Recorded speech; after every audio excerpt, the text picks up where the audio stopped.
ismingiz nima? Endi siz o'z ismingizni mashinangizga raqam sifatida qo'yishingiz mumkin. A few moments later. Assalomu alaykum aka, yaxshimisiz? Ke. Gapir. 10 gektar yerim bor edi, 5 xonali domim bor edi, 4 ta mashinam bor edi, hammasini sotib yubordim. Kerak bo'lsa uydagilar, qariyalar uyga joylab kelganman aka. Ozgina puldan muammo bo'lyapti. Shu pochkamni olib qolsangiz, oddiy nomerni o'rniga Bahrom ismli nomerni auksionda yutmoqchiman. Ismingni nima deding? Bahrom dedingmi?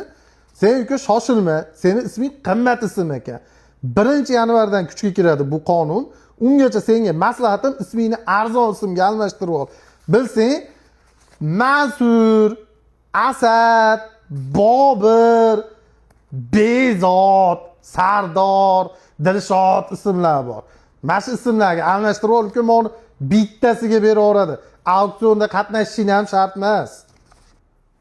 Aka, men ismimni o'zgartirsammikin-a? Uka sen tinchgina Madina Guli deb olaver, davay jil bor.